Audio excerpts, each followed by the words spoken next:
Ooh. There it goes. Welcome, everyone. These are the lovely intro slides that hopefully you've seen in other contexts. I'm talking a little bit about TPS, our values, what we exist to do. And this is not like a membership thing. I say our values, we are all in this, and you can be a part of this by even joining. Let's see. Okay. So a couple links, great things to refer to for later. And Joe, do you want to kick us off with us? Absolutely. So I have here in my notes, welcome and introductions. So thank you all so much for being here in the middle of the middle day of TPS Fest. Again, I hope the fest is going well for everybody, and who's presenting has done great, and everybody who's observing sessions has taken a lot out of them. My name is Joe Luke. I'm an associate editor of Notes from the Field. I'm also the outreach and reference archivist at Union College in Schenectady, New York. Anastasia, I'll let you introduce yourself. Yeah. Hello, I'm Anastasia Armendariz. I'm this year's lead editor for Notes from the Field, and I'm the pretty new for Books and Special Collections librarian at UC Irvine. Mhm. Very good. So we wanted to host the session to provide some information about what Notes from the Field is, who we are, how you can get involved reading, writing, or reviewing for the blog.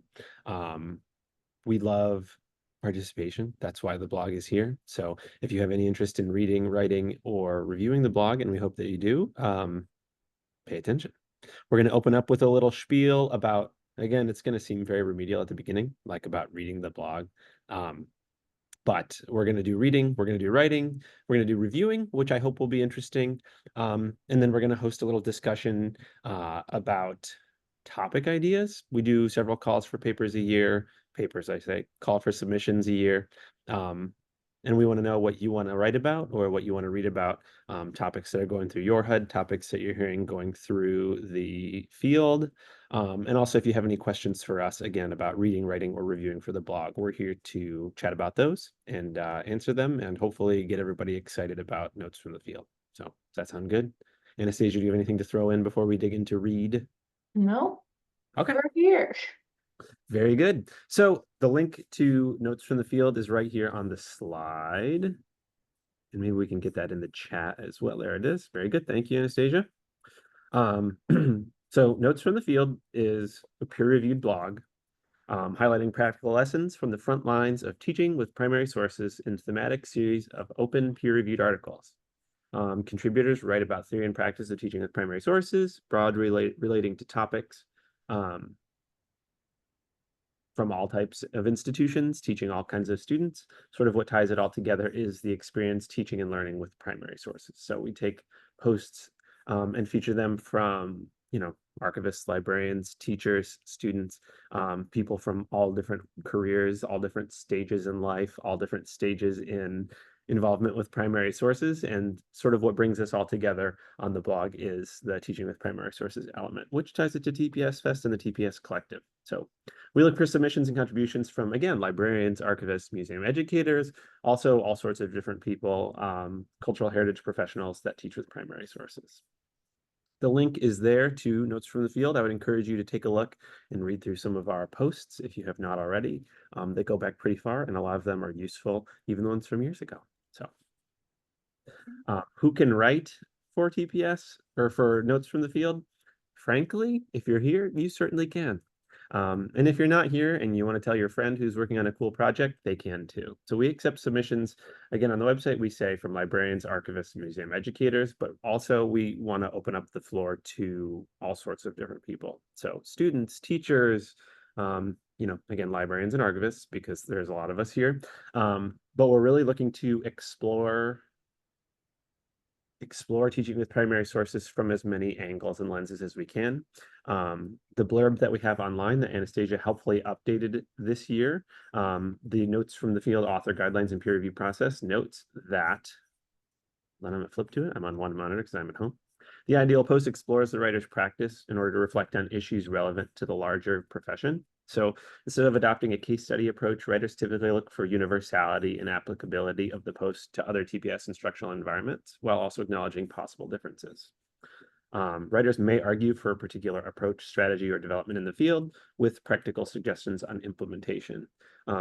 And then we suggest that content should be unique, original, and not previously published. The nuts and bolts section contributions are typically 1,000 to about 1,100 words, although we're flexible. Submitted in an electronic format as a Word or Word compatible document as an email attachment to the lead editor. That's Anastasia, and her email address is available online. So writers should address a general audience of information and cultural heritage professionals and educators, and do not need to use a formal or academic tone. However, submissions should follow the Chicago Manual of Style and include complete citations where required. Notes from the Field is an open access publication, so authors retain the copyright to their works in alignment with ACRL publications. Reuse of the published work in those publications will be governed by Creative Commons, non-attribution, non-commercial 4.0 international license, blah, blah, blah. You can read about that online. However, I did want to get that in there. If you have questions about writing, feel free to ask them once we open up the floor, or get in touch with either of us and we'll provide our contact information at the end, even though I failed to add that as a slide at the end of the presentation. So. Yeah. Okay. So one of the lovely things about Notes from Field posts as a potential writer and submitter is that once your post is shared on the blog, this counts as two great things on many people's portfolio, whatever stage you're at in your professional journey or even your personal interest with primary source materials. Not only, as Joe very nicely mentioned, are these open access publications, but they're also peer reviewed, which is a nice little thing to add to things. So on the other side of sharing all of these lovely peer-reviewed publications, one thing that is so key to our work and sharing of ideas in connection with people and really interesting approaches to instruction and pedagogy in the field are our peer reviewers. So the italicized portion at the top of this slide is from our statement on what peer reviewers do. So peer reviewers review submissions for clarity of content, consistency of tone and voice, overall instructiveness, and utility to the profession. A peer reviewer might suggest or request more details or specifics, further elucidation, rewriting for clarity, copy edits, and or grammar changes. And just like anyone can be a writer and submitter, anyone can be a reviewer. And these are blind reviews, but you can certainly use this to share your own ideas. And I always find reviewing is like a lovely inside and advanced scoop at ideas and concepts that people are working through, and I can really often find them generative in my own teaching and practice. So I'm going to hop over to the other side right now, a link in advance to our peer reviewer registration. Let's just say you're interested in this, you go to this link, you sign up. What happens when you accept a review opportunity? So once we put out that call for new submissions, a little bit of time passes and we get lovely, incredible new submissions. We will look to our peer reviewer pool to assign those pieces out. We ask that if you're able to review at that time, and even if you're in our pool, you are not beholden to accept a piece. We know life happens. There's busy seasons and slower seasons.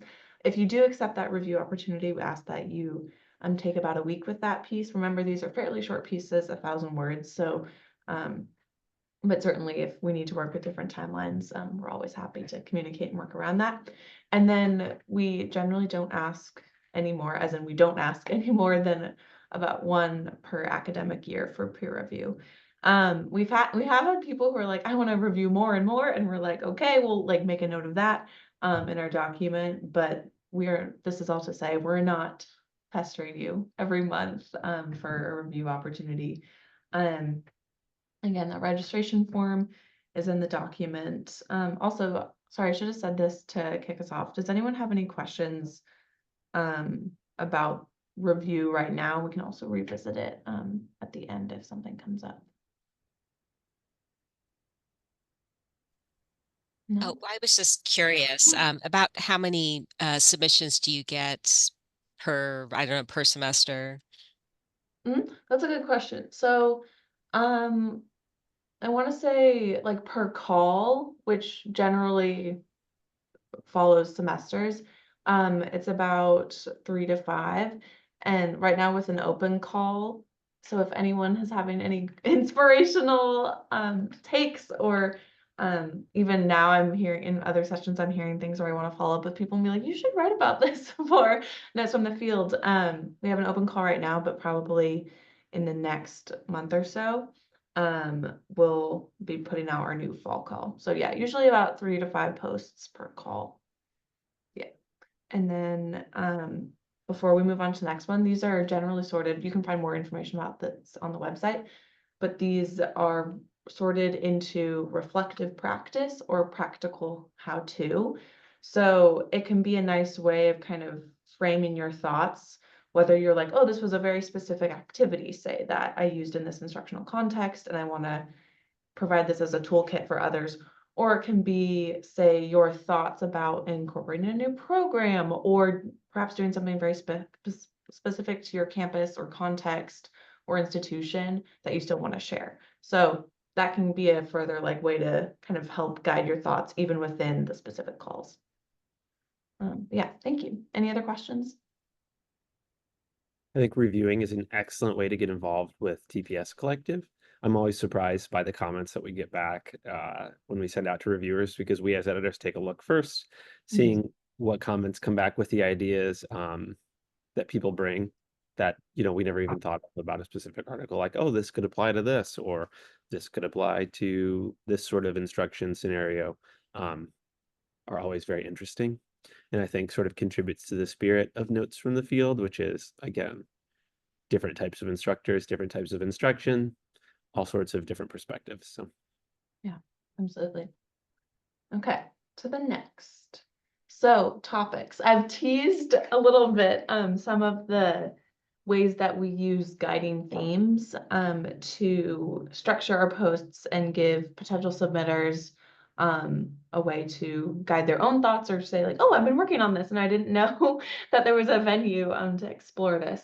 So this word cloud here, we've shared some of our recent topics. And as Joe mentioned earlier, what we want to give really the majority of our time together is an opportunity to brainstorm different and future approaches. So just reading through these, we have student perspectives, accessibility and access, primary sources for K through 12 audiences, teaching with community-based archives, public-facing scholarship and outreach, and then internships and long-term student project management.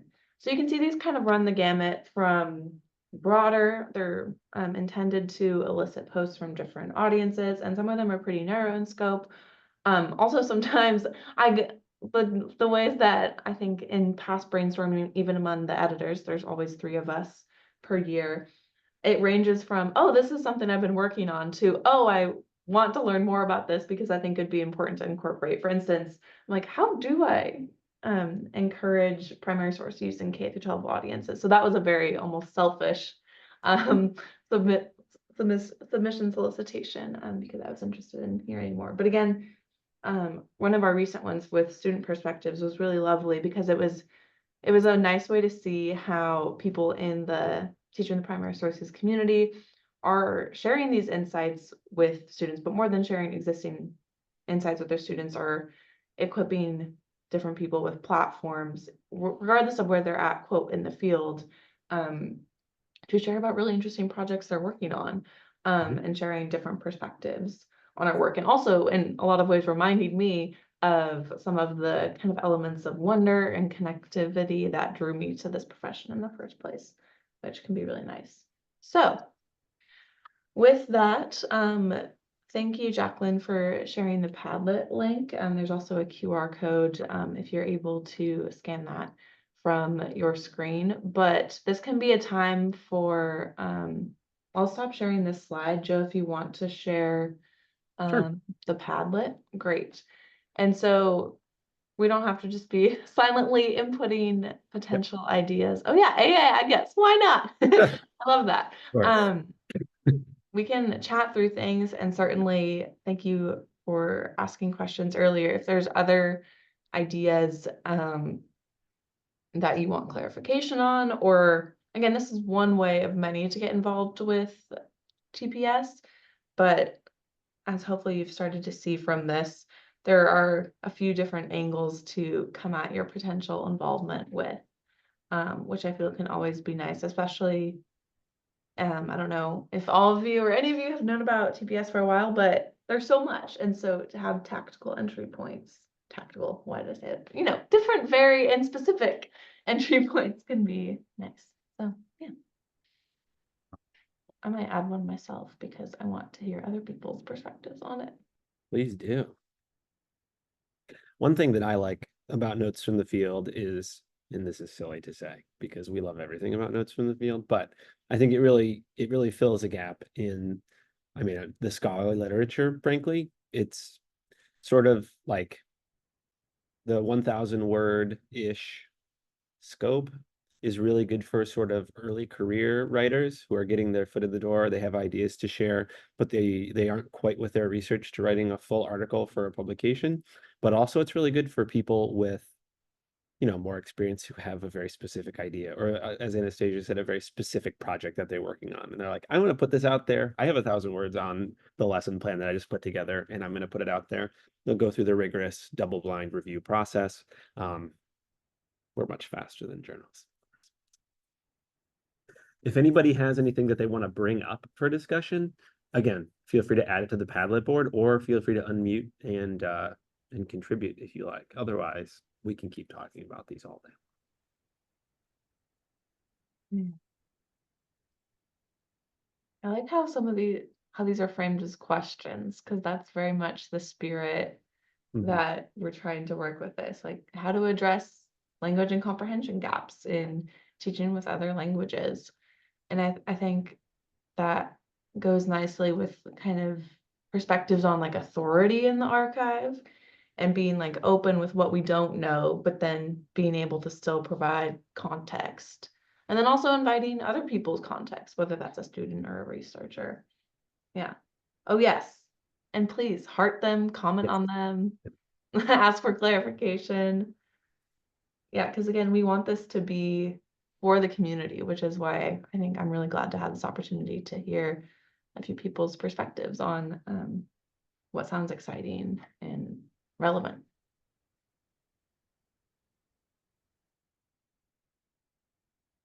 I think AI, I guess, is a really good, with 2 question marks, is a really well phrased one. I get emails all the time from people in the library that are like, look, how different way to teach with AI. And I would love to know if anybody's actually doing that with TPS, or if it's just a hot topic for other articles. Anybody is doing that, feel free to let us know. Maybe we'll put it in a call and see if anything comes in. Or not. It could be a piece about why it's difficult, or why it's a fad, or why it's going to go by. We do take those sorts of things sometimes.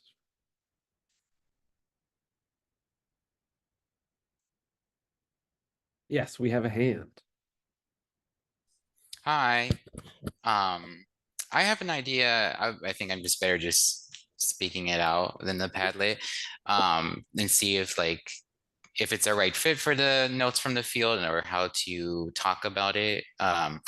I just got a new job as an assistant digital archivist at the American Philosophical Society, which is in Philadelphia.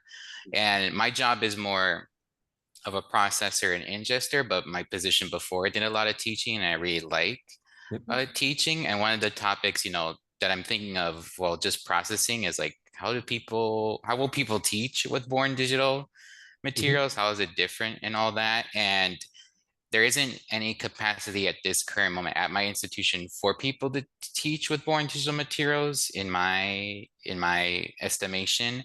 Um, so I don't know if I'm just like, it's too early to kind of figure out something, or is there another way that maybe I could approach it that could be more in that reflective part rather than the practical? I know if someone has done that in the past or something like that. Yeah.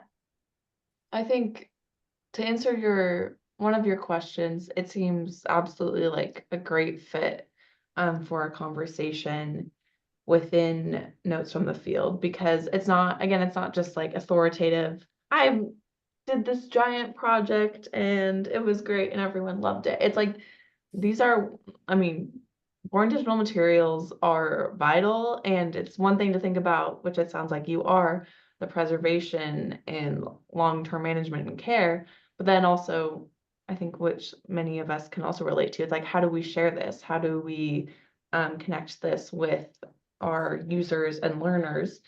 And so I certainly see that as a space with a lot of potential for discussion. I don't know if anyone is familiar with any existing examples of that. And wants to speak to that.